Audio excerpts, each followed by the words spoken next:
All right, welcome back, ladies and gentlemen, to another episode of the Fatboyz Dynasty podcast. Sorry, getting it out a little bit late this week. Been a crazy, hectic week with kids' ball games and practices, and Finley's been out on some extra training this week. So we are doing remote. We're going to get our Dynasty distractions out to you guys today. Don't mind me if I run a little bit out of breath today. I wasn't expecting to be playing a full court basketball game with some kids today, and running up and down a court is not this fat boy's specialty. Running or getting dribbled up and down the court. Same thing. I mean, I do look like a basketball with the orange hair and all. That is correct, sir. That is correct. So, guys, we're gonna get into some dynasty distractions. These are some players that we believe, or it's about time to trade them away. That we don't think that the value is as high as it may be in Dynasty as it will ever be back in Dynasty. I know a couple of my guys are going to be like head scratchers. I'll explain why I think it's time, to ship them or maybe start talking about moving them and everything else. I definitely got some big names on mine. I know Finley's got a couple big names on his too. But remember, this is Dynasty. It's looking into the future moving forward as we talk about this. Brant, I want to add to what you just kind of said too a little bit, is that it may not necessarily be that their value is lower than it's been, or that it's going to continuously drop. It may be that it's at their highest point, and it's a time to sell now because of where things are at and moving forward. Just like you alluded to, with this being a dynasty draft, sometimes the best thing you can do for your team is move on a year early rather than a year late, because especially when you talk about aging players and guys that maybe they're hitting that wall to where they're going to stop being as productive as they have been. I'd rather sell a year early and maybe be able to recoup some, whether it be picks in the rookie draft or younger talent that's maybe less proven, just due to the simple fact that if you keep them too long, it becomes a thing where, okay, this guy's got to retire on my team because he still has some value, but it's not value anybody wants to trade for, and I'm not just going to drop him, so now I'm stuck holding them. So it could be that their value's taking a hit and they're going to stop being fantasy relevant or dynasty relevant, if you will, or it also could simply be because the value is at its best point right now, and it's the perfect opportunity to get something for that player. So, because I just like you said, I think fantasy wise, all four of the guys that I've got for dynasty distraction sell-offs are pretty big names at their positions, respectively. Oh, absolutely. Well, let's dive into this. Let's get into your quarterback. I am definitely dying to talk about your quarterback a little bit here. Yeah, so my quarterback, and this is one of those odd instances where the fantasy numbers are fantastic, okay?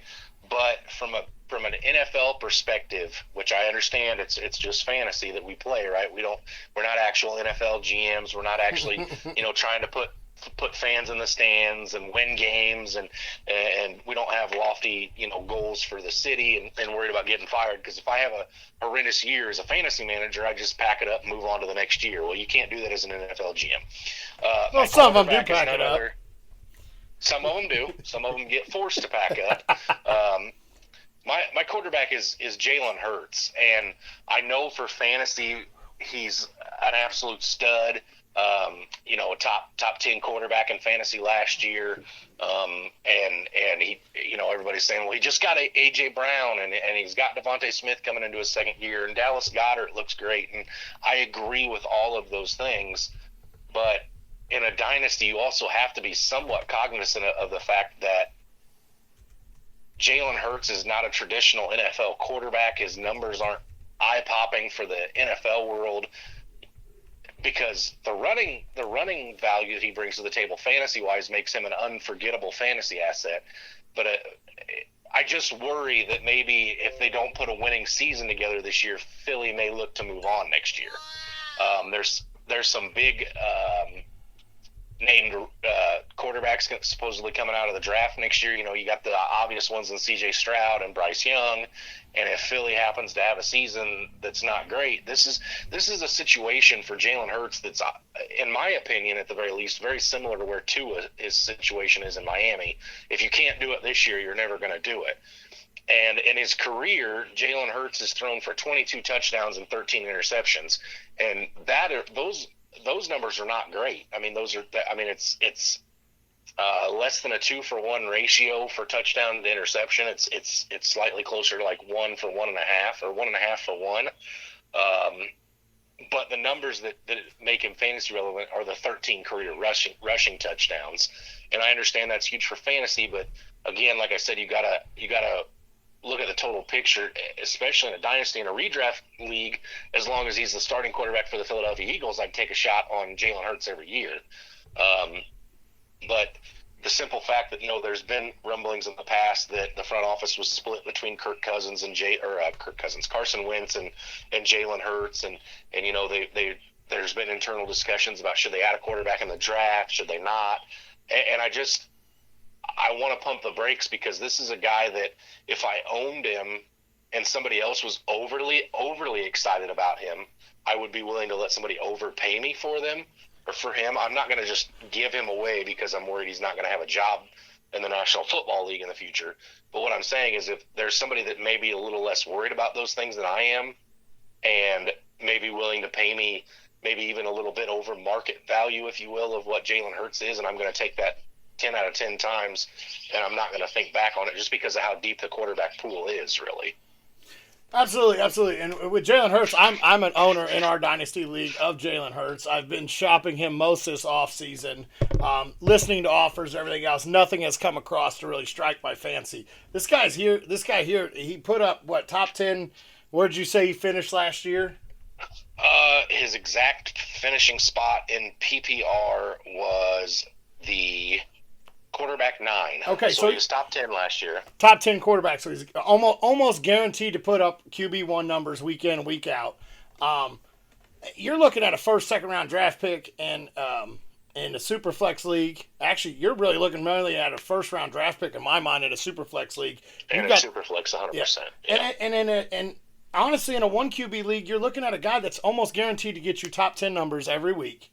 So you're looking at a late first, early second, late first to mid second. Like, you don't want to sell this guy off for nothing cheap. You want to make sure you're getting return of value with him. This guy, he's gonna put up numbers as long as he's the Philly QB. But like you said, it's a headache. This team rushed 49.8% of the time last year, and they were number 1 in running plays. So what does that mean? They're going to lean on that rush game. They're doing the same thing as Tennessee. This team was 1% ran 1% more times than Tennessee did that last year. So A.J. Brown's fallen into another system that's run first, run first, run first. We're going to pound the ball. We're not going to throw it. He's not going to be the guy to air it out. A.J. Brown's now going into everyone's excited about A.J. Brown. Well, guess what? They have guys to spread the ball out, but you're looking at mainly a possession wide receiver game there in Philly. They're just going to, if they're going to throw it, it's going to be 4 or 5 yards to get the first down. They're not going to air this ball out. You're not going to see that very often in Philly. So. Yeah. I mean, I tend to agree, but I almost say in a super flex, I 100% agree with you that his value is that of a first round pick. In a standard dynasty PPR league that's not, a super flex or tight end premium, his value is very similar in my mind to a guy like Hunter Renfrow. Okay, and that's not a shot at either player, because I think Hunter Renfrow's value actually goes up a little bit with Devontae Adams coming to town, because instead of having to be the guy, he can just be a guy and should get better coverage and things like that. But I think that's about where I would liken Jalen Hurts' value. And so if I'm in a non-superflex league where I have 2 top 10 quarterbacks, like yourself, Brant, you have Joe Burrow and Jalen Hurts in a dynasty league that is non-superflex, you're not weak at wide receiver. But if I owned that roster and had those 2 quarterbacks as my quarterbacks, and the Hunter Renfrow owner or somebody in that ballpark needed a quarterback and I needed a wide receiver, I think that's a trade that matches up pretty well. Now, I might ask for a little more on their end because Jalen Hurts is top 10 at his position, and Hunter Renfrow is not top 10 at his position. But there is less of a drop-off between quarterback number 1 in fantasy and quarterback number 20 in fantasy than there is at wide receiver 1 and wide receiver 20, just because that's the way it typically always seems to work out. Those quarterbacks always seem to stay somewhat relevant to each other, and wide receivers, it's usually that top 3 is usually pretty separated from the rest of them. Absolutely. So my quarterback I'm going to talk about is going to be kind of a shock to a lot of people. He finished as a number 18 quarterback last year in PPR leagues. He threw 521 times. It's Mac Jones of the New England Patriots. So my thing is, I get it. He's 23 years old. He's going into a new system. He got Devontae Parker. Everybody's a little excited to see what he can do. The Patriots were bottom 10 in pace of play. So they really weren't in any hurry to put the ball out there or anything else. They wanted to pound the ball, and they proved that they're going to want to even run more when they added Pierre Strong in the draft and Harris in the draft also. That goes along with Ramondre Stevenson, Damian Harris, White still there. So I mean, they're putting it out there. They don't really want to air this ball out. They want to control the game. They were number 7 in rushing plays per game. They do not want Mac Jones to air this ball out. They want Mac Jones to be a game manager. Control the clock, ground and pound, let our defense do what they do, you move it forward, and everything else. He threw for 521 times last year, had 352 completions. I think you're going to see that attempt slowly come down. I think next year you're going to see that go below 500. And his completion percentage may come up a little bit, but I don't think you're ever going to see Mac Jones hit over 4,000 passing yards. I don't think you're going to see him hit more than maybe 25 touchdowns. Well, last year he had 3,801 passing yards, 22 touchdowns, 0 rushing touchdowns. He's not a guy that's going to give you top 12 fantasy value. Now, if you can find somebody that's excited about getting a young quarterback, or somebody may have Tom Brady and Aaron Rodgers on their team and they need a rookie or a younger guy to stash, you're more than welcome in a super flex. I absolutely think he's a great value to be your QB2 on your team. But he's never going to be that QB1 that you want. And this guy's probably going to get you a second round draft pick in a super flex league, and you're probably looking at a low tier wide receiver 3 at best in a normal PPR league getting Mac Jones. But he's a guy that I just don't want to hold on my roster because I really don't ever see him starting unless you're sitting there playing the streaming game like you had to, not last year, but the year before, where you had a stream quarterbacks. Unless you're playing that game and you get a good matchup, other than that, this guy's nothing better than a streamer to me. Yeah, I think with Mac Jones, it's fair to say that I want to see what another year looks like before I'm really sold on selling him. But that's a dangerous game to play, because if you wait a year and he doesn't improve or even goes backwards, you're talking no value. Especially when you got those exciting rookies coming in next year. I know this year's rookie class at the quarterback position was a little bit down with Malik Willis and Kenny Pickett and Desmond Ridder. But next year when you add in C.J. Stroud and Bryce Young, you're going to get people excited about quarterbacks. So it's a gamble if you hold him. But they did trade for Devontae Parker this offseason, which, Devontae Parker is not a top 10 wide receiver. He's not a top 20 wide receiver, probably not even a top 30 wide receiver, but he does have a lot of value, or potential. I'm sorry, not value. He's got a lot of potential, and the problem has been he typically doesn't stay healthy. So it'll be interesting to see what that looks like in New England this year, that just getting Mac Jones an additional weapon. And then, I would have liked to have seen maybe some more help being brought in through the draft. I understand the Patriots didn't have a whole lot of picks, and they were kind of weird and all over the place with where their picks went. Weird's an understatement with some of those. Slightly strange, you might say. But I just think that if I'm the Mac Jones owner, especially in a dynasty, if I wasted a pick on him in a rookie draft, which is not to say you wasted, because he did look pretty good at times last year. But if I used a rookie pick on him, I'm probably going to at least wait, unless something like you said happens where somebody's willing to overpay for him, or give me the same, if not better, value than what I took him with, I should say. But I would probably tend to want to hold him just to see what I have for one more season or half of a season, a couple games at the very least. And honestly, the main reason is because of Bill Belichick. But I'll be point blank honest. I don't think Bill Belichick's going to have a quarterback out there that's not going to have some fantasy relevancy, but we'll see. A lot of that depends on the wide receivers and what they do when they get the ball in their hands too. I mean, there's no Wes Welker, Julian Edelman, or Randy Moss on this team, so we'll see. Yeah, and adding Parker, I mean, they added probably one of the best possession wide receiver guys in football. I'm not going to say he is the best. He definitely is. He can move the chains for you. But, I mean, he's not much of a field stretcher anymore. I don't really see him taking off and, burning you, getting those 40-yard touchdowns or, 10, right. 15 catches a game. Yeah. Definitely not. So, we're going to jump into the running backs. I know this one's going to strike a few people. I'm fired up already, and you haven't even said the name on air. So this man, once again, in Dynasty, you look to start shopping your running backs anywhere between 27 and 30 years old. That's where that prime time to shop these guys are. So I'm going to talk about Austin Eckler. He's 27 years old. They just added a second-round draft pick in Isaiah Spiller. Last year was the first time he had ever topped over 150 carries. He had 206 carries last year, but it was the first time he's ever had more than 150 carries in his entire career. Now, they're talking, they added Isaiah Spiller, I went over this a while ago, is a big back. He's going to be a great goal line back. They've added a back every single year to try to keep down some of these numbers. Now, I know last year they didn't have anybody that could really get anything done. Eckler carried that load all year last year. There was nothing else. He played 16 games, so there really wasn't anybody else on that field besides him. Right now, he finished second in running backs in PPR. He finished 9th overall in PPR between all the positions.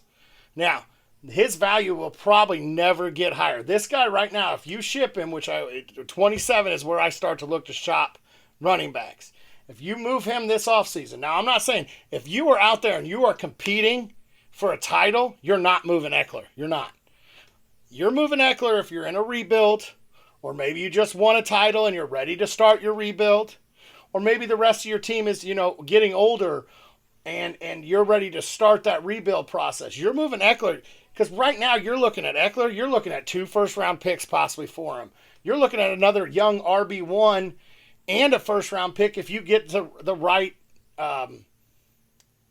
team to trade for him. If you get somebody that's competing but they're one running back short, great. Give me, give me J.K. Dobbins and a first, and I'll ship you Eckler. You're getting it. You're getting a young running back and you're getting a first-round draft pick. But moving Eckler, and the reason I say this is the 2023 and the 2024 draft classes are supposed to be stacked. Now, obviously, the seasons change. Other players come out. People get hurt. You look at film, but there's everybody out there. The 2023-2024 draft is supposed to be stacked for running backs and wide receivers. Now is the time to start looking to build those draft picks up and get ready to rebuild your team if you're there. You want to do this now while his value, he's finished number 2 running back overall last year. What the odds of him finishing there are not trending in the right way with the addition of Isaiah Spiller. And they kept Mike Williams around. And not to mention they also added so much to their defense, so they may not have to be trying to pass the ball to him. They may want to keep him off the field a little bit to keep him healthy when the games are in shootouts. This guy, I don't see where his value can go any higher than it is now. My turn? Yeah. All right. The one thing I will say about the addition of Isaiah Spiller is it doesn't scare me, not even the slightest, and here's why. Austin Eckler's second best campaign, fantasy-wise, was in 2019 where he finished in PPR formats as the running back 4. Would you like to take a guess at who was still in Los Angeles that year and played 12 season? Melvin Gordon was. Melvin Gordon, and Melvin Gordon was still a huge fantasy asset himself at that point. And Eckler came out and blew the doors wide open, really got his name on the scene. That was the year. I mean, you're talking the year prior with Melvin Gordon, he was still the running back 25, which is not anywhere near where I think Eckler's value is. But in 2019, he only had 132 attempts. If you're giving me Austin Eckler with around 150 attempts, and let's say his targets go down a little bit, which I don't think they will. I think Spiller will take a few, and I think, as Herbert continues to elevate his game, there'll be more to the outside game, and he won't need to rely on Eckler. So let's just say Eckler gets, 80 targets, which would be, 14 less than he got this year, and then it'd be 28 less than he got in 2019. That's still, you're still talking about a guy who's going to probably catch 65 balls out of the backfield. That's still probably top 5 PPR backs as far as pass catching work. So I 100% agree with you, Brant, which I wasn't sure I was going to buy into this sell at all, but I 100% believe that you're right about if you're looking to get ahead of the decline, because I don't think the decline comes this year. It may not even come next year, but it is coming. Eckler is he's 27 years old. He's been in the league for 5 years, getting ready to go on his 6th season. But his usage has been so minimal in the past that he may be able to hang on for a year longer than you see somebody like, like an Ezekiel Elliott or, a Dalvin Cook, who have just been rode hard and put away wet, if you will. I think Eckler is the type of guy who, again, his game suits longevity. Look at, James White and, guys of that nature who, again, I'm not saying that I want to hold Eckler to where he becomes the same value as James White, because that's, not the case. But I think if you're in a rebuild, sure. If you're in a rebuild and you think, I'm not going to compete this year, which I think at the start of the season it's everybody's goal to see what I've got. I mean, let's talk about Deebo Samuel just for a split second. Deebo Samuel broke onto the scene out of absolutely nowhere last year. So if you've got Austin Eckler and you're looking for that other guy to absolutely break out and become something, you may want to hold Eckler for a little while and see. Like, if you get 6 weeks into the season and you're not making playoffs, sure, I completely advocate shopping him at that point. But you got to give your team a chance to catch on and come through a little bit. And I don't advocate selling Eckler.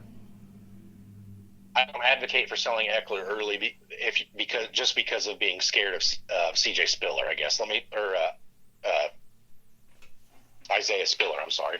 I don't advocate it because of that, because Eckler was a top 5 back with Melvin Gordon in town as well, and Spiller is a rookie. It's going to take him time to learn the playbook. It's going to take him time to earn the coaching staff's trust, and Eckler's already done all of those things. So I don't see Eckler, getting thrown to the curb this year or even next year. It would take, that injury, which he is injury prone, so I will, I'll say that as well.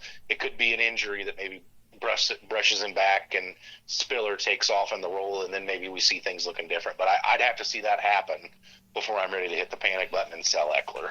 So in 2019, you brought that season up, 108 targets, 92 catches. Who was the quarterback then? It was Phillip Rivers. It was not Justin Herbert. It was Limp Noodle Rodgers, who couldn't throw Rivers, who couldn't really toss that ball more than 5 yards. So yes, his I believe that in 2019 his receptions are definitely inflated. Last year it took 20 touchdowns to get him there in number 2 in the PPR, 20 total touchdowns. And once again, there's nothing behind him. But I mean, his other year with, like you said, with Melvin Gordon in 2018, he finished 25th.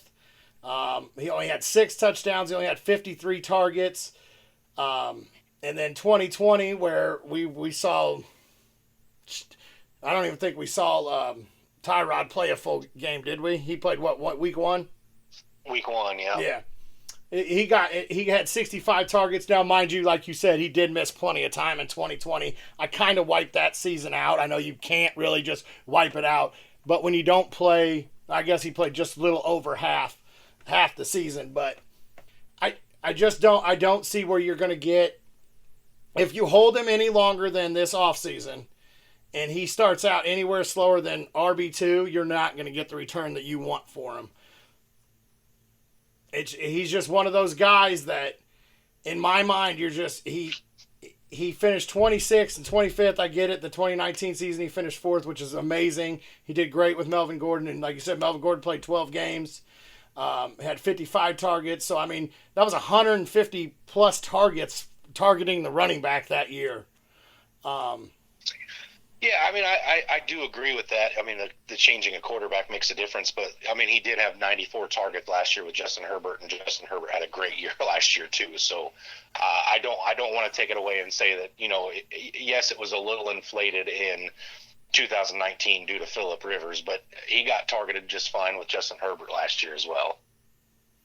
So I just like it. The longer you hold Eckler, the lower his value is going to get in my mind.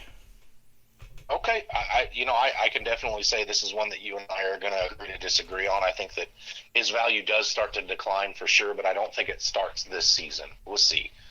That's when you and I may have to have a big boy bet on here at some point off the air. Maybe. Well, we do like to be big boys. I don't necessarily like it, but I love it. All right, let me talk about my running back, and this is another guy who, in my opinion, is in that ripe age of selling off. He's been rode a little harder than Austin Eckler, I will say, and he has somebody more validated behind him in the pecking order. The offense lost probably their best wide receiver last year. And so maybe they'll put more emphasis on the run game this year. Maybe they won't. But I'm talking about Zeke Elliott. And Zeke Elliott, to me, is a guy who, you know, I've been down on him the past couple of years, and he keeps coming out and he keeps proving me wrong. He's only finished in PPR leagues outside of the top 10 once, and that was a year where he missed 6 games. I believe that was his suspension year. Correct. Yes. In 2017. But he's a guy that, you know, his finishing numbers always seem to be where they are, but watching him every week, I'm not an owner of him, so maybe that's why I feel the way I do. I don't own any stake in him in either of my dynasty leagues, but I look at him and it's like, man, I watch the games. It's like, it'd be so frustrating to own Zeke. It'd be so tough to own Zeke. I'd want to get out of it, you know.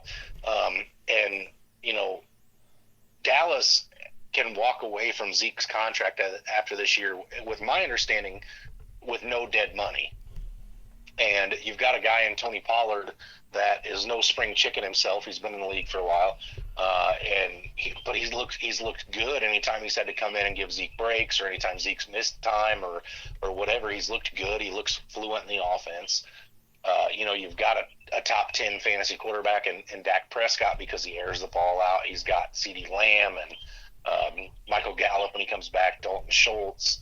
And they just drafted Jordan Talbert out of South Alabama, I believe is where he went.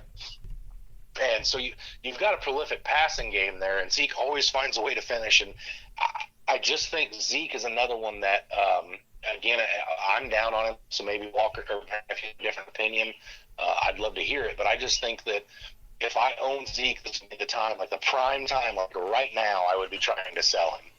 And I would try to sell him even harder if I didn't have Pollard as a handcuff on my roster.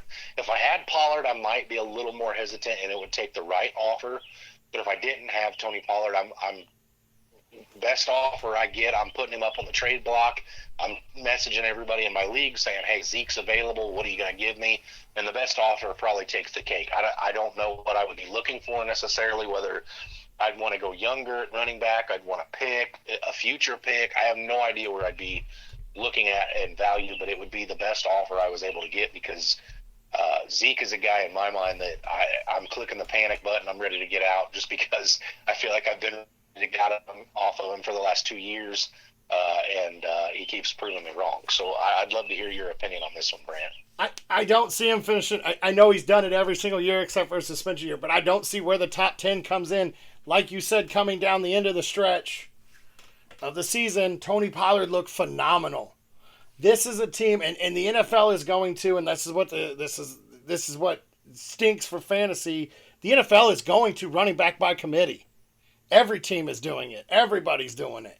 You don't see your down power backs. I know Zeke was a power back his first couple years in the league. He finished second, and then he finished 13th. But he finished 13th and he missed 6 games. He finished 5th. He missed one game. And then he finished 3rd and playing a full season. And then you got 9th and 7th. They're showing that they want this as a committee. So I absolutely, you're shipping Zeke. You're not wanting to hold on to him. Dallas was, they were second in. Oh wait, where is it at? Oh, wrong one. They were 5th in pass attempts per game. They want to open up that playbook. They want to get Dak the ball. They want Dak to throw it. Well, who's the better pass catching back? In my mind, it's Pollard. He makes people miss better in open fields. The last 2 weeks I watched Dallas play, Tony Pollard honestly looked like the better blocking back out of the two. Zeke just looked kind of lazy in his blocks and everything else. Like, well, I know I have this secure. There's no reason for me to try. Well, I'm sorry. I just don't see it. If you show that, I think McCarthy's going to give Tony more and more and more opportunity, and it's slowly going to chip into Zeke. And if it chips so much, Zeke may never be able to be traded for more than a second-round draft pick in a dynasty league. Right now is your opportunity to get out from underneath him. Like you said, this guy's been rode hard and put up wet. You're talking 237 carries, 244, 300, 240, 300. That is outrageously amount. The only other person that sees that many carries is Derrick Henry. I don't see how he can handle that. I absolutely agree with you on this one. This is just one guy that you saw me. I got out from underneath him last year, and boy, it bit me square in the butt with what I traded for it. But I got the guy that was supposed to be one of the best wide receivers in the NFL. We don't need to talk about that. I have yet to get to play him in my league, but still, Elliott's been a guy over the last 2 years I've been harping about getting out from underneath him. He's just one guy I don't want to own. He'll have one game where he hangs like 37. Let me go back to it real fast. He'll have some games where he'll hang like, 29, 20, 30 points. But then he also has games down here with 13, 8, 11, 5, 13. Why put yourself through that? You got to get something that's a little more consistent for you, especially with the way the NFL is going to a committee. Now, like you said, if you have Zeke and Pollard, I don't know if I'm packaging them to go away. I absolutely love what Pollard's bringing to the table. Zeke's getting up there in age. The only issue with Pollard, too, is that it'd be different if Pollard was going into, like, his 3rd year. But I think, Pollard's 25 and himself is going to his 4th year. Okay. So, you're talking that does Dallas – I can't imagine Pollard was super high draft pick, so I imagine he's going into a contract year himself. I'd have to look into that.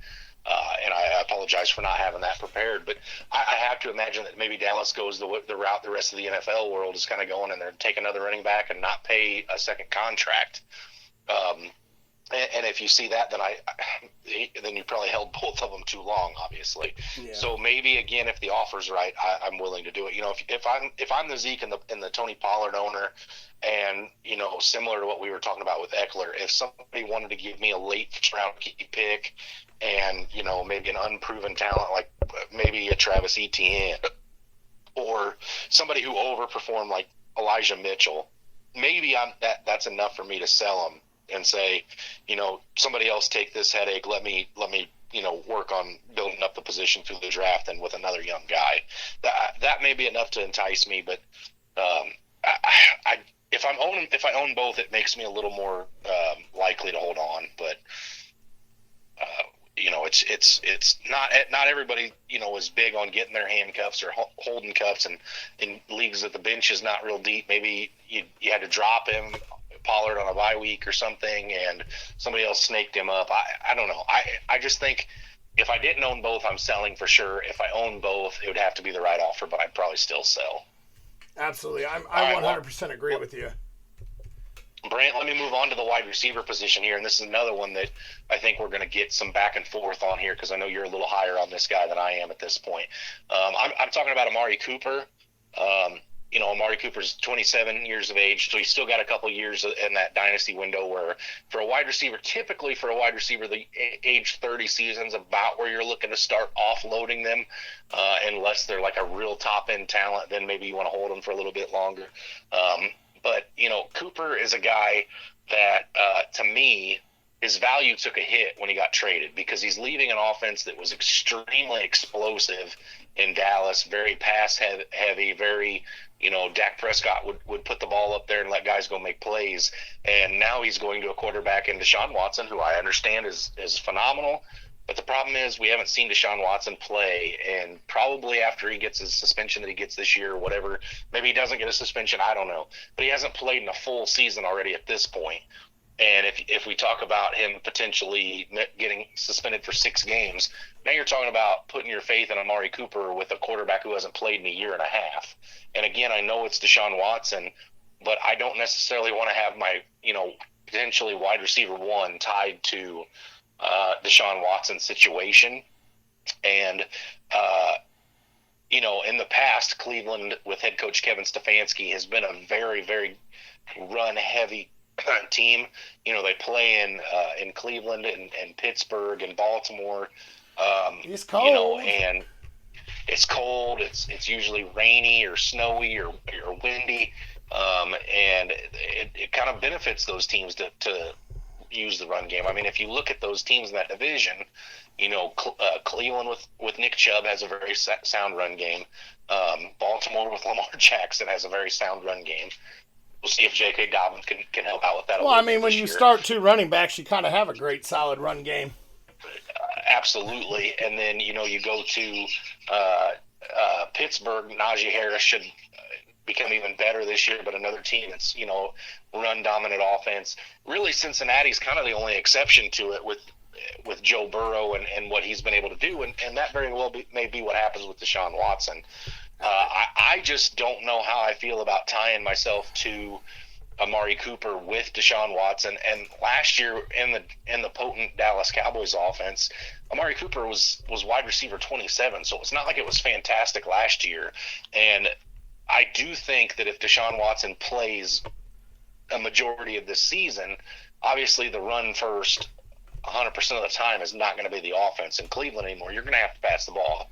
You don't give somebody $200+ million guaranteed and not use them. So I do understand that it's a little ridiculous to say that it's a run-first offense, but that's what it's been in the past.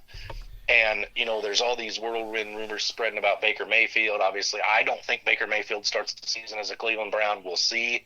But if Baker Mayfield leaves and Watson gets suspended for 6-8 games, something like that, who do you trust that's left there to throw the ball to Amari Cooper and substantiate wide receiver 1 numbers? Jacoby Brissett, baby. Exactly. And so for me, this is not one that I'm saying like necessarily that I want to be done with for sure forever, because if Watson does get suspended for 6 or 8 games or whatever, and he comes back after that, you still have Amari Cooper and Deshaun Watson together for a few years after.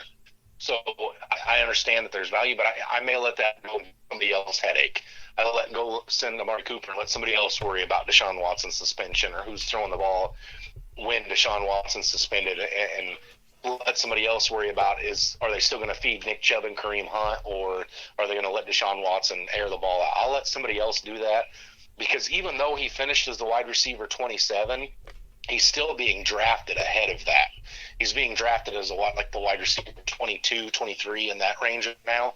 And if somebody's willing to pay me as him being a wide receiver 20 instead of the wide receiver 27, I'm probably walking away and saying, cool, I appreciate your business. Thanks for playing. I'll take a first-round pick for Amari Cooper and let him be somebody else's headache. I'll take, if somebody came at me and said, hey, I've got Travis Etienne, I'm willing to let him go, but I need a wide receiver. Will you give me Cooper? I'm sending Cooper in that deal, and I'm not hesitating.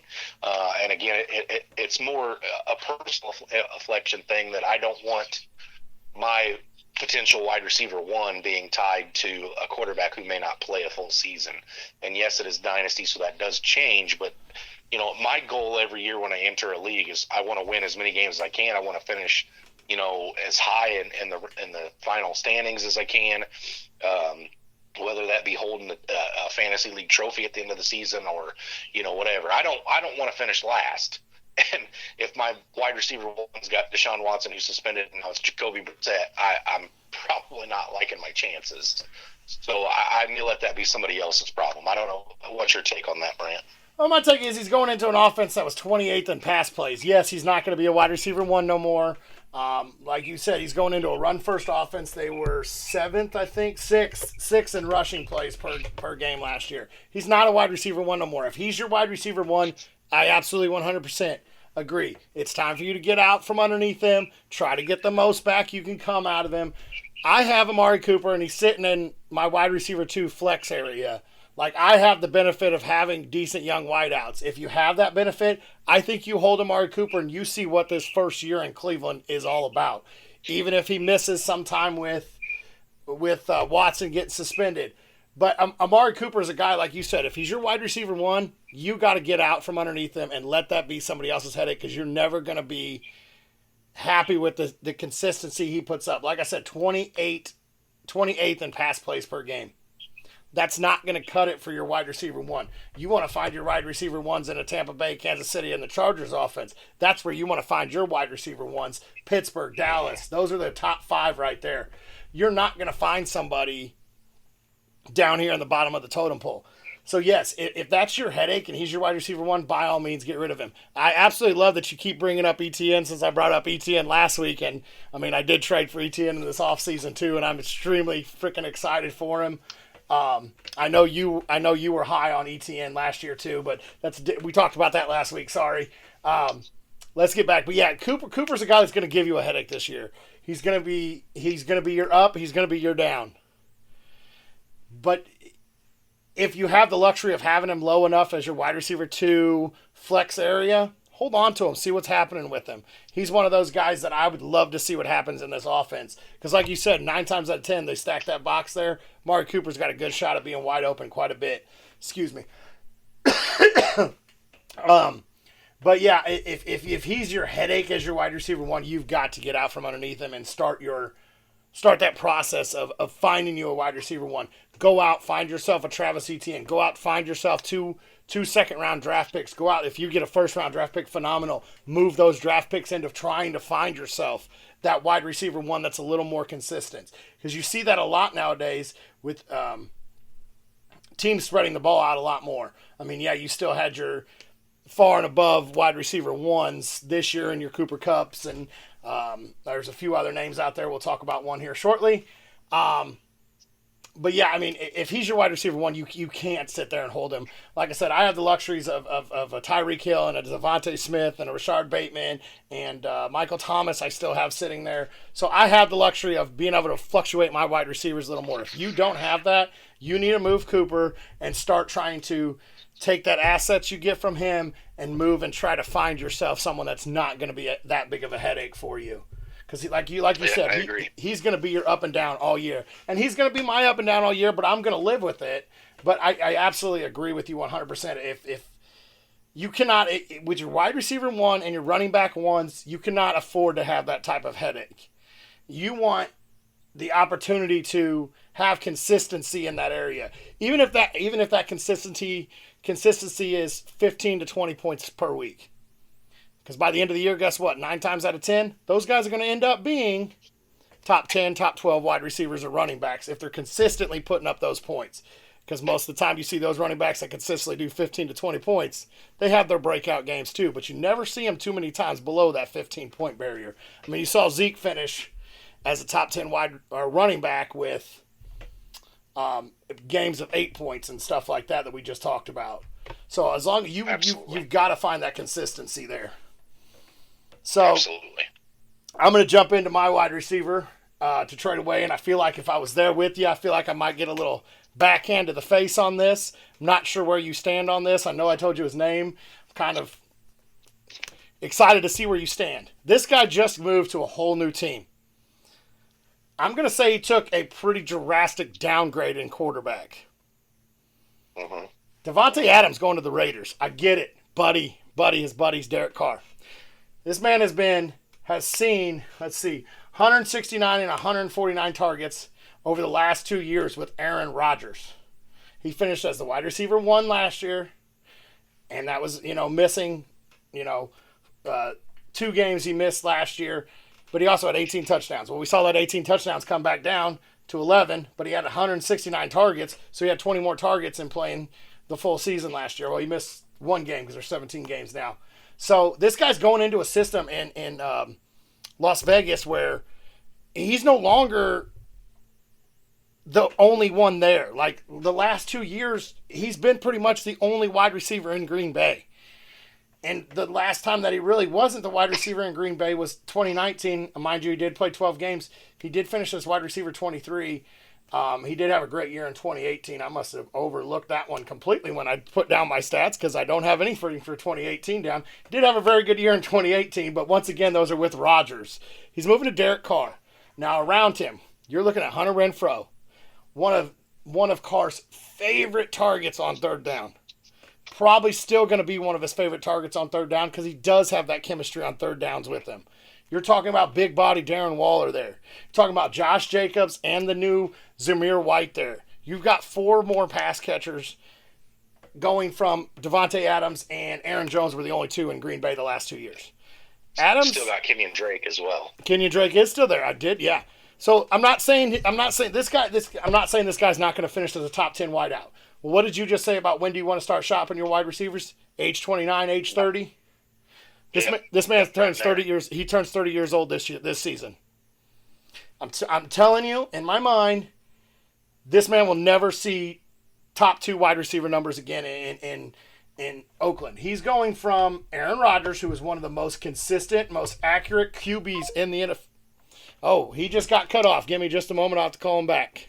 But yeah, he's going from a guy that was very consistent and everything else in Green Bay to Derek Carr, and I just don't see how the consistency can go on with in Vegas. He's going to a team that was that's the rush plays. Sorry guys.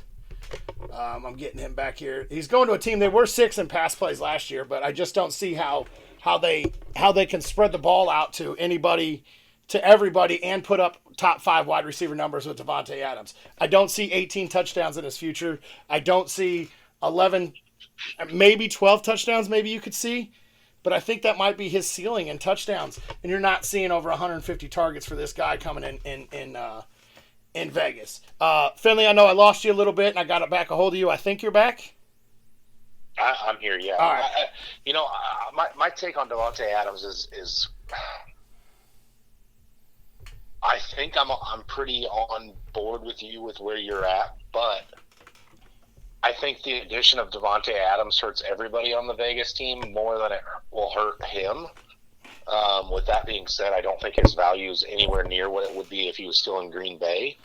And if somebody's willing to pay me or give me or pay for Devontae Adams what he would have been worth in Green Bay if he'd have stayed, I'm going to take that all day. And it's tough when you talk about that, right? Because what is a 29-year-old wide receiver that moved from Green Bay with Aaron Rodgers to Vegas with Derek Carr worth? And it's really hard to put a price tag on that, but you're still talking like, for me to sell Devontae Adams, I would need somebody to overpay me, I think, and it would take something like like a Nick Chubb and maybe I don't even know. It'd take 2 players, and they'd have to both be pretty good players. Neither one of them would have to be top at their position, but they'd have to be premier players. Like I'm talking, if I move Devontae Adams, I'm getting 2 players back that are instantly going to start in my lineup, and one of those has to be a wide receiver, and the other one obviously has to be, probably a running back, just because of the value. So I mean, if I'm sitting there with Devontae Adams and somebody were to offer me something, like. Let's even take it down a notch, so it's not somebody as prime as Chubb is.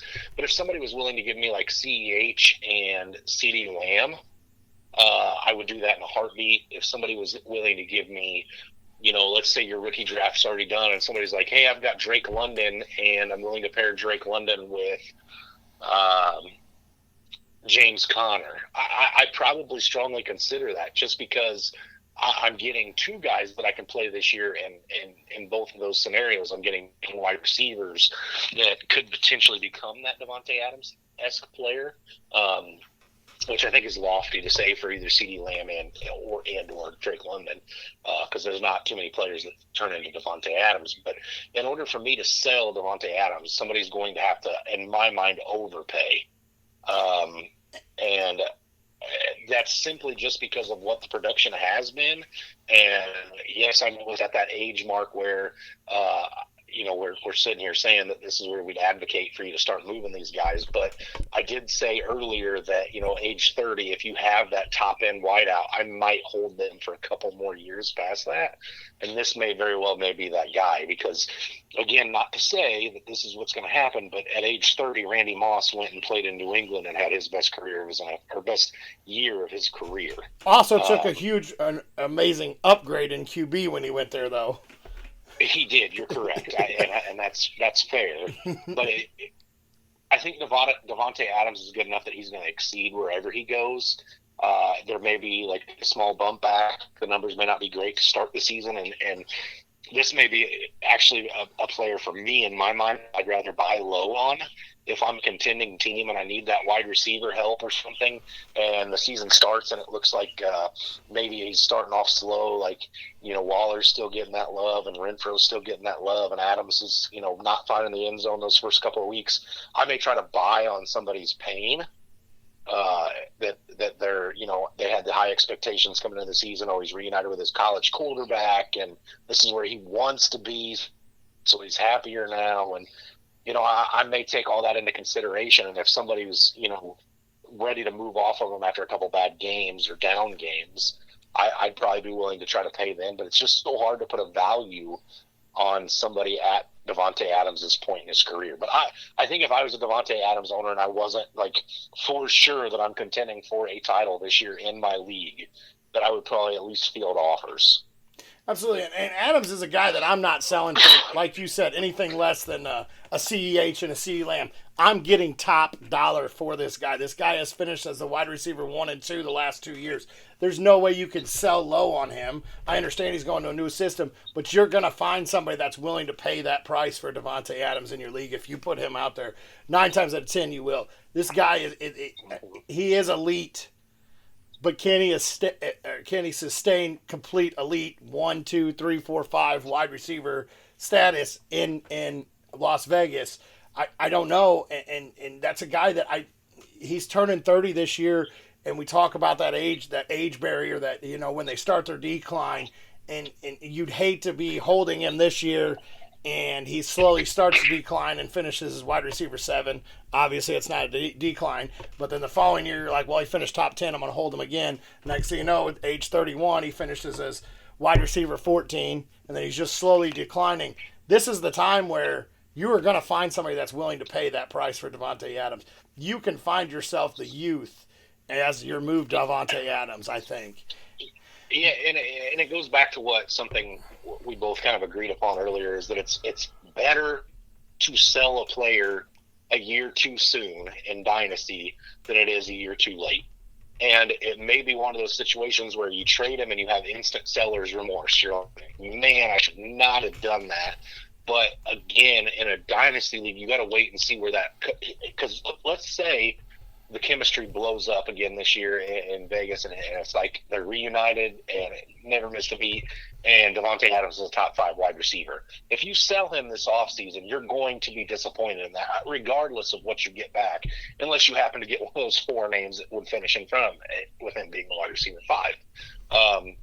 But if you do sell him and he finishes that high, you're gonna have some regrets. But it's not necessarily about that. It's about what you got for him, and let's see where Devontae Adams is in 2 years versus what I got. Where is that in 2 years? So again, it's better to sell that for sell early, because I'd much rather take a gamble on CEH and CeeDee Lamb in 2 years than say if I hold Devontae Adams in 2 years, like you said, maybe he falls out of the top 20 even after 2 more seasons, and now you're sitting there looking at a guy who he's great in the past, but now his value is only a second-round rookie pick, and now I can't sell him because I'm not willing to let Devontae Adams go for a second-round pick. Prime example, Julio Jones, right? Julio, he had more of an injury history than Devontae Adams did, but his last full year in Atlanta, there's not many people in your dynasty leagues that wouldn't have tried to trade for him had you made him available. And if you sold him at that point, you were probably extremely happy after you watched him go to Indianapolis not Indianapolis, Tennessee, and fall on his face, and then now not have a job. So again, do you want to be stuck with Devontae Adams in that similar situation, or would you rather get rid of him a season early, get some value back from him, and see where the cards lie in 2 years? Absolutely. I see what you did. You wanted to put that plug out there trying to get Julio into Indy back with Matt Ryan, right? I'd like to see it for a year, yeah, sure. So I'm going to jump into the tight end as we start to wrap this up here. I'm going to talk about this tight end here. This guy, first off, he's finished the season twice on the IR. He's going into his 4th year in Detroit. I'm talking about TJ Hockenson. The man is 24 years old. He's still a young guy. The only full season he played this so far in 3 seasons. Now, mind you, he's going into his 4th year, so he only has 2 more years left in Detroit. They did exercise his 5th-year option. They did that about a month ago. So 2020, he finished as the tight end 5 with 101 targets. Last year, played 12 games. Tight end 15. Rookie year, played 12 games, tight end 32. This guy here is going in to his 4th year. He's got Jared Goff at the helm still. Now, he is a young tight end, young tight ends. This guy, I don't know if he'll ever crack the top 5 tight end again, because he does have the extreme injury history. Like I said, he's finished twice on the IR. And you're getting the addition of Jameson Williams is coming in. I know he's going to miss the first few games probably. It sounds like he's trying to get out there week 1, but I don't see Detroit rushing him. The return of DeAndre Swift. They added DJ Chark in free agency. The small emergence of Amon-Ra St. Brown. There are so many mouths to feed in this offense. And can you find that much consistency in an offense that is led by Jared Goff? TJ Hockenson is a guy that a lot of people are wanting. But he's, in my mind, he's a headache at tight end, and I understand most tight ends are going to give everybody a headache. You only have your very select few that are consistent. And I just don't see TJ Hockenson how he can be a consistent top 5 tight end when he's missing 5+ games every year. So for 2020 with Jared Goff at the helm, he's already missed. Like I said, he missed 5 games with Jared Goff last year, and I believe, I could be wrong, I'd have to go back. I believe he missed a lot of minicamp last year too with him. So he's yet to have a chance to really build chemistry with him. So I don't know how that offense is going to consistently put up enough numbers for all these players. And Detroit has already shown that they're going after kneecaps. Like, they're going to try to spread that ball out on offense. They're going to want to control the line. I just don't see the consistency, and that's a name that a lot of people are going to go after if you put TJ Hockenson out there on the board, and I think you can get a lot in return for him. And I mean, they were 19th, so they're in the middle in plays per game. Let's see, pass plays. Detroit was 15th, right there in the middle too, in pass plays per game. And I mean, throwing 34 times, you divide that by, the wide receivers they got, you're looking at maybe 6 to 8 targets a game for all the players. And I just see them as spreading that ball out a lot. I don't see how he can finish as tight end 5. Now, like I said, it was 101 targets and 6 touchdowns that got him to tight end 5 in 2020. He had 4 touchdowns last year, finished as 15th. That was with 84 targets in 12 games. Now, we did see DeAndre Swift go down. We saw Jamal Williams banged up quite a bit. And they lost, who was the wideout that went down, that Amon-Ra. That's why St. Brown took over. Because he did not start as the number 1. I don't know. but they had a bunch of injuries. They added somebody last year in free agency that I was kind of excited about, and that's who you're talking about. And I'm drawing a complete blank because they were so irrelevant. Yeah. Brant, this is another one that I really actually kind of agree with you. I had the opportunity to try to trade for T.J. Hawkinson in a dynasty this year, and thankfully was able to get Kyle Pitts for around the same price that I was quoted for T.J. Hawkinson. And so thankfully I don't have to own stake in the Detroit Lions offense, which I think is going to be very good this year. I just don't know which part of it to invest in. You talk about DJ Chark. DJ Chark's been that guy before in Jacksonville, right? He's had that year where he was really good. Jameson Williams is going to come in, and at some point he's going to be the number one. Amon-Ra St. Brown, like you alluded to, came onto the scene pretty strong at the end of the season there. Developing great chemistry. Yes. And Jared Goff has been a quarterback in the past that has substantiated, some value with Robert Woods and Cooper Kupp. And I think you could see two fantasy relevant players coming out of Detroit, but for pass catching anyway. But I tend, if I had to put money on it or had to bet my life on it, I would think it would be, Jameson Williams and DeAndre Swift would probably be the two biggest beneficiaries from the Jared Goff passing. And I think in order to see T.J. Hawkinson become a top 5 tight end again, one, you'd have to see the position kind of waver. I mean, you had the emergence of Dalton Schultz, you got Kyle Pitts, you still got Travis Kelce, George Kittle, Mark Andrews. I mean, the top 5 is kind of murkier now than it used to be. Darren Waller, too, for that matter, that I left out.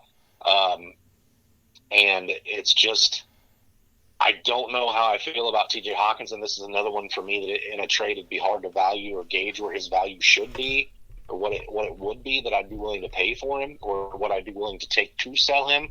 But if I had another, like if I'm sitting on a roster where I have another fringe tight end, let's say I somehow ended up with Noah Fant and T.J. Hawkinson. If somebody's willing to give me a good price for T.J. Hawkinson, I'd ride Noah Fant all year and take what I was able to get out of Noah Fant, or out of T.J. Hawkinson. I'm sorry, but I tend to agree with you that I think this is another offense that it's gotten more mouths to feed in the offseason than it had last year, and they're not going to throw the ball 50 times a game. It's hard to imagine that more than 2 guys become consistent in that offense. And truth be told, T.J. Hawkinson has just as good a chance as anybody to be that guy or one of those 2 guys. I'd bet against it with the other names that are in town. Absolutely. Tyrell Williams, by the way, Detroit Lions, yes. That was added. Yes. Yes. He is no longer on a roster. But yeah, I don't see it. And like you said, but you look at your tight ends, and where are you going to find consistency? You're going to find it out of Kelce, Kittle normally when he plays, but that's another murky area right now with Trey Lance coming in. But that's another guy that you're not, as when he is on the field, as consistent as he is, and his yak ability is beyond belief. So that's another guy you just can't get rid of. Mark Andrews' emergence. I think you're going to see Waller back in the top 5 because I think his targets are going to go. I don't think his targets are going up, but the consistency of how much he can catch it and how open he's going to be, I think he's going to have. I think he'll be able to sustain tight ends. But like you said, to get into the top 5, it doesn't take a whole lot. To get into the top 3, it takes a bunch. You got Kyle Pitts. Let me just take this over for a minute and go with my tight end, since we both just mentioned him. The tight end I'm selling this season is Darren Waller, for a lot of the same reason we talked about when we talked about Davante Adams. Absolutely. Hunter Renfro's in town. Davante Adams is now coming in, and there's no way in my mind. Now, granted, there's not a whole bunch of vacated targets in Las Vegas. Okay, Bryan Edwards got traded to the Falcons this offseason. Not a whole lot of vacated targets there. The Henry Ruggs story, as sad as it is, not a whole lot of vacated targets there. There's going to have to be made-up targets for Davante Adams. And how do you make those targets up? Well, you cut it back on Hunter Renfrow, you cut back on Darren Waller, and then you just pass the ball more. And yes, I see the value in what you're saying of he should be more open when he gets the ball. But Darren Waller's a guy that if you look at his career, he's been we're talking the 2 years that he's finished as a tight end or top 5 tight end, he had in 2019 he finished as tight end 3 in PPR. 2020 he was tight end 2. The targets are astronomical. You're talking 117 targets and 146 targets. There is no way in my mind that Darren Waller finishes the season with more than 95-ish targets, in my opinion, because Darren Waller was the one. He is no longer the one in that offense. And so the one, which is Davante Adams, is going to demand the high-volume targets. I do think you could see Darren Waller have an uptick in touchdowns. I don't think double-digit touchdowns is out of the question for him, just because when you get down to the red zone, Davante Adams should be like super covered. But Hunter Renfrow, with the exception of maybe Adam Thielen, is one of the best route runners near the goal line and always finds a way to be open. And Derek Carr knows that as well. I think Darren Waller's a guy that he's 29 years of age, and if you take out his 2 years as a tight end 3 and tight end 2, his best finish ever outside of those 2 years was last year at tight end 17. You've got tight end 84 back in 2018, tight end 59 in 2016, and tight end 99 in 2015 his rookie year. So is Darren Waller just the product of nobody else in Vegas those 2 years and really excelling, or is he for real? I don't know. I tend to think at 29 years of age, he's established himself to have value in leagues. And this is another situation where, hey, if you want to give me Darren Waller's value, where he's valued at right now, I will let you be the one to take a gamble on owning that offense. Very similar to what I said with Davante Adams. If you're going to give me Davante Adams' value plus some or right around it, I'm probably taking it. With Darren Waller, I'm 100% taking it, just because, like you said, the tight end position is so murky. And that this is the one position really that you can get by with streaming a tight end if you happen to guess right on the week. And when you talk about streaming options, you got Albert O in Denver, who could be something. You've got Hunter Henry and Jonnu Smith. You've got, there's just tons of names out there. It's a position David that you can take a dart throw. You got Njoku who got paid. You've got Tyler Higbee. I mean, there's names. Oh yeah. Right. And so this is a position that I'm willing to punt on and take those weekly shots at different players to see where they hit and where they don't hit. And if you're going to give me something that benefits my team to move Darren Waller, I'm doing it. 10 out of 10 times. Like I said, I'm in 2 dynasty leagues, and they're very vastly different. One league I'm contending for a title, and the other league I'm probably going to finish with the worst record. But I took this team over this offseason. It was an orphan dynasty team. I took it over, and Darren Waller was really my biggest name piece on that roster. And I was able, I took some other things with it, but I was able to get Kyle Pitts in a trade using Darren Waller. In a dynasty league, if somebody's willing to entertain that, how do you hesitate? You can't. So I just think Darren Waller's at the age and the inconsistency of his total career, and then the input of Davante Adams is enough for me to say, please, somebody else take this gamble and let me move on and build my team up in other spots. Absolutely, 100% agree with this on Darren Waller. Once again, he'll be turning 30 this year, and he is zero dead cap if cut at the end of the season. Yep. So and so that those things are enough for me to say, let somebody else take that headache. And 4 days ago, it came out. On Sleeper News that he's not focused on contracts talks. If he has another down year like he did this past year, where he missed, how many games did he miss? I just had that up. 5. Yeah, he missed 5 6 games. games last year. 6 games last year. Yeah, he missed, 6 games last year. I just don't. Injury talks. I mean, let's go back. Missed 6 games last year. He played a full season in 2020, 2019. Once again, you said he was about the only product there. He missed 12 games in 2018. He missed the entire 2017 season, and I believe was he suspended 2017? That could be right, yeah, because I think he used to have an alcohol and drug problem, if I'm not mistaken. Yeah, and then he missed 4 games in 2016. He missed 10 games his rookie year, and I mean, this guy, he just constantly is missing games. Why would you not take the dead cap if he constantly is continuously missing games? So I mean, 7 years in the league and you've played a full season twice. So I mean, and when he plays, the numbers are there when he plays. I don't disagree, but he's not getting 100 targets this year unless something happens where either Hunter Renfrow or Devontae Adams miss half the season. It's not happening. Absolutely not. So, I absolutely agree. And that's another name. I mean, because of how good he was in 2020 and 2019, that's another name that you're going to see people willing to overpay for. And you said it perfectly. I mean, he saw 93 targets last year. And I'm using last year because, it's the most recent year. Yes, he did miss 6 games. He saw 93 targets. He only caught 55 of them. So they weren't even very productive targets. And like you said, I don't see him getting more than 80 targets. So you're losing 13 targets that he had in 11 games right there. Because you got to think of how much they're going to want. And like I said, they were top 10 in rushing plays per game, I believe is what I said when we talked about that earlier.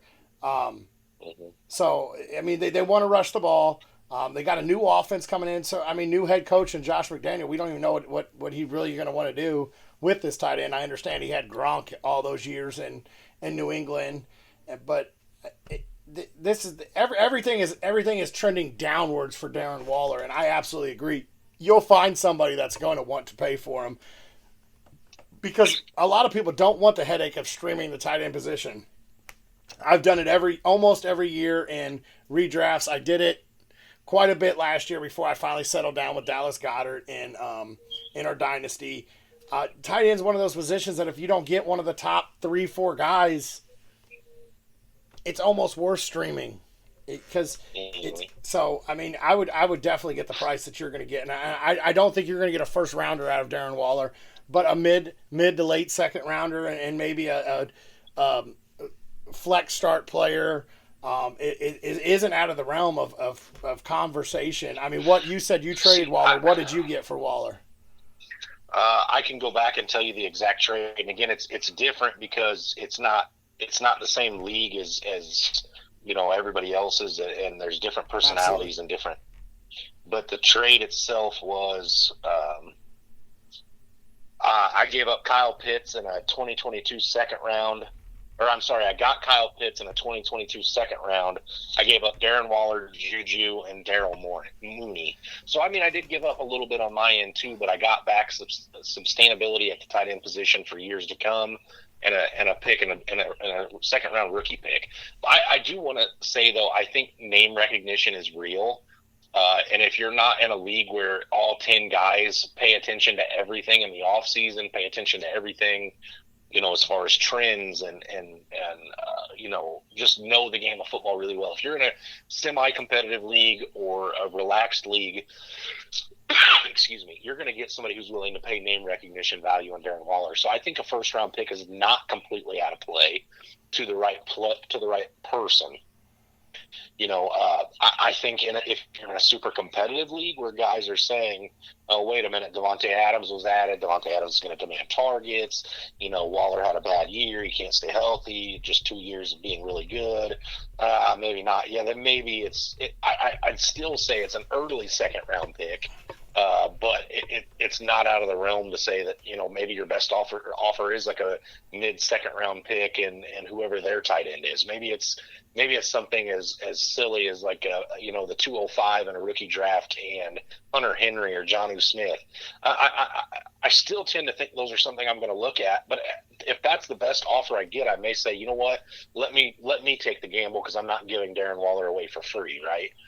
But I mean, if somebody gives me a first round pick for Darren Waller with his age, the addition of Devontae Adams, I probably tend to not hesitate on that as well. Absolutely, 100% agree. Guys, I want to say thanks for sticking with us. We know we're out a little late this week. Like we said, it's been a crazy week. Thanks for sticking with us on our little bit longer episode 2. Even during our busy time, we were able to get some names in there and talk about them. I believe we're going to try to get a Dynasty startup mock in here shortly. What else are we looking forward to doing during this off season? We'll break down, each division with their fantasy relevant players based on dynasty. We'll put out our dynasty rankings at some point. We'll probably, I know some leagues will have already done rookie drafts, but we'll probably put out a rookie mock draft for those leagues that haven't done them yet. There's going to be plenty of things to talk about. We still got some big name free agents that haven't signed yet. An OBJ and Will Fuller and things. So there's still plenty to talk about. We'll definitely keep coming at you guys with fresh episodes and fresh topics. We won't continue to go over the same thing. You're not gonna see us do 10 episodes before the season starts on dynasty startup drafts. Okay, so we'll put out some fresh content each week and try to make it as entertaining as possible. As always. And also, guys, don't hesitate to go check out Seth's podcast on dynasty defensive players, IDP leagues. Those things are starting to fire up everywhere. Those things are starting to become more and more common. And Seth does a great job of breaking them down. Don't hesitate. Check those out on the Fantasy Holics podcast page. And as always, guys, thanks for tuning in with us. Thanks for listening to us. And if you want to hear us break something down, like you said, we got plenty of time before the season. If you want to hear us talk about something, hit us up with a message on the Fantasy Holics page. Hit us up with a comment on our post. Hit us up on our own Fatboyz Dynasty podcast page. Don't hesitate to hit us up. We'd love to interact with you guys and talk about what you guys want to hear. Absolutely. Have a good night, guys.